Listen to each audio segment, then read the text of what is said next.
ছাত্র জনতার গণঅভ্যুত্থানের মুখে পদত্যাগ করে দেশ ছাড়েন আওয়ামী লীগ সভাপতি ও সাবেক প্রধানমন্ত্রী শেখ হাসিনা। আশ্রয় নেন ভারতে। তবে আগামী মার্চের আগে বাংলাদেশে ফিরবেন তিনি, এমনটাই দাবি আওয়ামী লীগের সাংগঠনিক সম্পাদক শফিউল আলম চৌধুরী নাদেলের।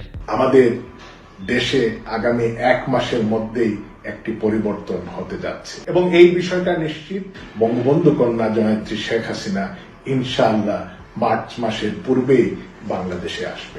বুধবার গভীর রাতে দেয়া 8 মিনিট 50 সেকেন্ডের এক ভিডিও বার্তায় এ তথ্য জানান তিনি। একই সাথে অন্তর্বর্তী সরকারের সমালোচনা করে দেশ পরিচালনায় নিজেদের ভুলের কথাও স্বীকার করে ক্ষমা চান নাদেল। বাংলাদেশকে একটি সন্ত্রাসের, জঙ্গিবাদের, মৌলবাদের দেশে পরিণত করা হয়েছে। আমরা ক্ষমতায় ছিলাম, আমাদের ভুলভ্রান্তি ছিল। যে সমস্ত নির্দিষ্ট অভিযোগ বা ভুলগুলো থাকবে দেশের মানুষের কাছে, জাতির কাছে, আমরা এই ভুলের জন্য ক্ষমা প্রার্থনা করতে আমরা কোনো দ্বিধাবোধ করব না। শফিউল আলম চৌধুরী নাদেল সিলেট মৌলভীবাজার 2 আসনের সাবেক এমপি এবং আওয়ামী লীগের সাংগঠনিক সম্পাদক ছিলেন। বর্তমান তিনি ভারতে অবস্থান করছেন বলে জানা গেছে। সেখানে বসে দলের শীর্ষ পর্যায়ের নেতাদের সঙ্গে নাদেল নিয়মিত যোগাযোগ করছেন বলেও নিশ্চিত করেছে আওয়ামী লীগের একটি সূত্র। আর এ কারণেই নাদেলের এই বার্তাকে দলীয়ভাবে গুরুত্ব দেওয়া হচ্ছে।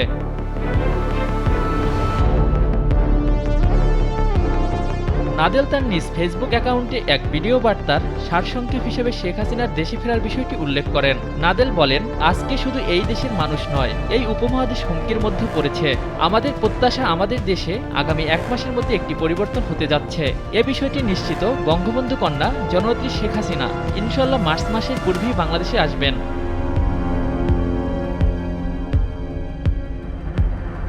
ভিডিও বার্তা নাদেল বর্তমান সরকারের নানা সমালোচনা করেন। তিনি বলেন, গত বছর আমরা জানুয়ারিতে বই উৎসব করেছিলাম, এবছর কোমলমতি শিক্ষার্থীদের সেটি থেকে বঞ্চিত করেছে বর্তমান সরকার। জানুয়ারির প্রথম দিনে, প্রথম সপ্তাহে গত বছর আমরা বই উৎসব করেছিলাম। বঙ্গবন্ধু কন্যা জয়িত্রী শেখ হাসিনা বছরের পর বছর কোমলমতি ছাত্রছাত্রীদের হাতে বছরের শুরুতেই নতুন বই, ছাপাখানা থেকে আসা কালি এবং কাগজের যে গন্ধটা, সেটা একটা স্বর্গীয় অনুভূতি। সেই অনুভূতি থেকে অবৈধ ইউনূস সরকার লক্ষ লক্ষ ছাত্রছাত্রীদেরকে বঞ্চিত করেছে। মুক্তিযুদ্ধের চেতনাকে বারবার অপদস্থ করা হয়েছে জানিয়ে নাদেল বলেন, জুতো পায়ে স্মৃতিসৌধে গিয়েছেন প্রধান উপদেষ্টা। এতে প্রমাণ হয় ডক্টর ইউনূসের মুক্তিযুদ্ধের প্রতি কোনো অনুভূতি নেই। 16ই ডিসেম্বর এই দেশের যে আবেগ অনুভূতি নিয়ে পালন হয়, এইবার সেটা হয়নি। জুতা পায়ে স্মৃতিসৌধে এই অবৈধ প্রধান উপদেষ্টা সে গিয়েছিল। এর থেকেই প্রমাণ হয় এদেশের মুক্তিযুদ্ধ এবং মুক্তিযুদ্ধের চেতনার প্রতি তার সামান্যতম কোনো আবেগ বা অনুভূতি নেই। বিগত আওয়ামী লীগ সরকারের কথা তুলে ধরে নাদেল বলেন, আমরা একটি সুখী সমৃদ্ধশালী দেশ গড়ে তোলার কাজে ছিলাম, কিন্তু শেখ হাসিনার বাংলাদেশ আজকে কোন অবস্থায় আছে সেটি বিবেচনার দায়িত্ব তিনি জনগণের কাছে দেন।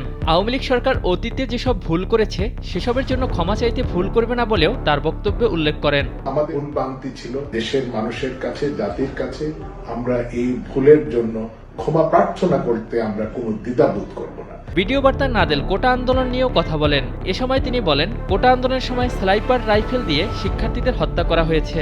ওই সময়ের প্রতিটি ঘটনাই ছিল ডক্টর ইউনূসের ষড়যন্ত্রের অংশ।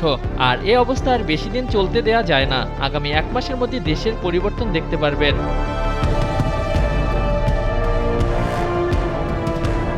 দলীয় নেতাকর্মীদের উদ্দেশ্যে তিনি বলেন, আপনাদের উপর অনেক নির্যাতন হয়েছে, অনেককে হত্যা করা হয়েছে, অনেককে বিকলাঙ্গ করে দেয়া হয়েছে, অনেকের বাসাবাড়িতে আক্রমণ করা হয়েছে। আমাদের অনেক কর্মী নানাবিধ বিপদের মধ্যে আছে।